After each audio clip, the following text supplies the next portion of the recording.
Nesse tutorial eu vou ensinar a fazer o diagnóstico de um modelo 3D antes de inserir ele no Visual Plan. Eu tenho aqui um modelo que eu vou abrir no 3D Edit. Então eu vou abrir o 3D Edit, vou em Arquivo, clico em Abrir, o modelo está na área de trabalho, eu vou selecionar e vou abrir.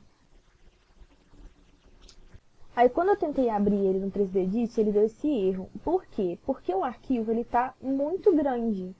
Então ele não conseguiu, ler o arquivo. Então a gente vai identificar os problemas, de desenho do arquivo para a gente poder conseguir inserir ele corretamente no 3D Edit ou no Visual Plan. Então eu vou dar um OK aqui e vou fechar. A gente vai poder abrir esse arquivo no Blender 3.5, que é o software que a gente vai usar para poder fazer o diagnóstico do arquivo. Deixando o cursor em cima do arquivo, você consegue ver o tamanho. Então a gente está com 73,6 MB, ele está um arquivo muito grande. Então a primeira coisa diagnosticada foi o tamanho do arquivo. Eu vou abrir aqui o Blender. Eu vou clicar fora, eu posso deletar tudo que está na minha tela. Aí eu vou em File, Import, Wavefront.bj. Esse meu arquivo está na área de trabalho, eu vou selecionar aqui. E antes de exportar, ele me dá essas opções. Eu consigo exportar tudo como um objeto só. E eu consigo exportar tudo separando por grupos. Esses grupos são os bates, que eles são os subgrupos do componente que a gente usa para poder colocar as texturas. Então a gente vai abrir aqui, separando por grupos, para a gente poder ver quantos grupos tem nesse arquivo. Então eu vou clicar em Import Wavefront OBJ. Bom, e aparentemente ele abriu. Porque apareceu os meshes aqui na lateral da tela. Ah, consegui visualizar. Aparentemente ele está muito grande, eu não estou conseguindo achar o eixo. Bom, se eu clico aqui no Z, ele me mostra a vista superior. Então aqui ele está na vista superior. Se eu clico no X, ele mostra a vista frontal. E no Y a vista lateral, mas eu não consigo ver. Porque ele está sumindo na tela. Isso acontece, eu vou clicar aqui para poder ver o tamanho, a escala do arquivo.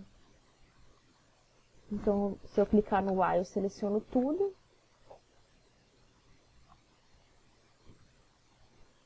Mas se eu seleciono cada componente diferente, ele me dá um metro diferente. Ele está com 102 metros de altura.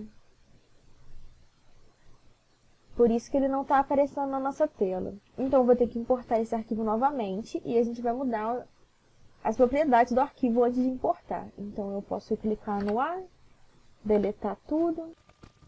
Depois de deletar tudo, eu vou em File, Import, Wavefront.bj. Eu seleciono meu arquivo e aqui em Transform, na lateral, eu tenho uma escala. Aqui ele está na escala 1, mas eu vou diminuir bastante para a gente poder conseguir ver o arquivo na nossa área de trabalho. Eu vou colocar .015. Aí eu dou um Enter e vou importar. Import wavefront.bj.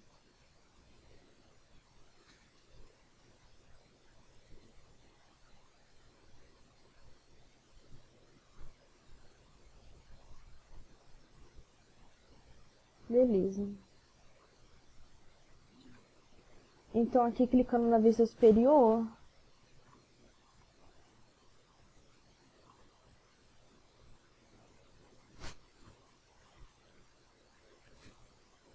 aqui ele está mostrando na inferior, Vou clicar no superior, que é a Z. Agora a gente consegue orbitar o arquivo. Bom, a gente vai fazer aqui o diagnóstico. Depois a gente vai realizar a limpeza, no próximo tutorial. E a gente vai verificar também qual que é a escala que ele ficou, a escala final. Porque se ele ficou numa escala muito grande, por exemplo, aqui no eixo Z, eu estou vendo que ele está com 0,827 metros. Então a gente pode arrumar isso depois. Primeiro a gente arruma o arquivo e depois a gente volta com a escala que ele estava anteriormente. Então, beleza. O que eu consigo ver aqui? Primeiramente, ele está com terreno.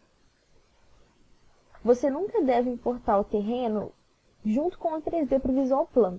Então, você tem que importar sempre o arquivo sem o terreno, e o terreno você faz com o OpenStreetMap no Visual Plan. Então, a primeira coisa que a gente nota é que a gente está com terreno. Esse terreno ele precisa sair. Provavelmente esse terreno está ocupando muito mesh, então vamos ver quanto byte a gente tem. A gente tem muito byte. Mas ele está tornando o arquivo pesado, então a gente precisa excluir. A segunda coisa que a gente vai ver é o tanto de bytes que tem aqui, o tanto de grupos. Então, ele numera os grupos aqui. Ó. A gente tem 1, 2, 3. Eu vou ir lá para o final da lista para ver quantos a gente tem. A gente está com 11.422 grupos. Então, isso também precisa diminuir. Então, esse é um outro problema. Agora, a gente vai ver a posição das normais. Então, a gente vai clicar aqui nessa setinha do lado das bolinhas de visualização. E a gente vai clicar no Backface Culling. Essas faces que sumiram, elas não podem desaparecer. O que é esse Backface Culling? Quando você cria uma face, ela não pode estar invertida. Se ela estiver invertida, ela não vai receber a luz e sombra corretamente. Então, se você ativa o Backface Culling, você vê quais faces estão invertidas e você pode, assim, consertar essas faces. Então, ó, se eu ativo, aqui ela aparece.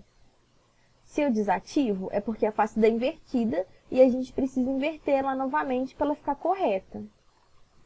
Então, a gente tem o problema do terreno, a gente tem a quantidade de byte. Em concordância a isso, a gente tem o excesso de triângulo e a gente tem também os mapas normais, né, os mapas invertidos, que eles estão invertidos. Agora, a gente vai ver a luz e a sombra. A gente consegue ver isso girando assim. Se eu apertar o Shift e o Scroll, eu consigo mover a minha tela. E eu consigo só contornar assim para poder ver a direção da luz e da sombra. Aparentemente está correto. Então eu estou batendo de frente com a minha câmera aqui, e aqui ficou com sombra. Se eu giro ela, ela fica mais escura e a luz muda de lugar. Então aqui está batendo sombra, aqui está batendo luz. O que eu estou detectando aqui é só um pouco de atraso. Então, a gente tem aí um atraso na luz e na sombra.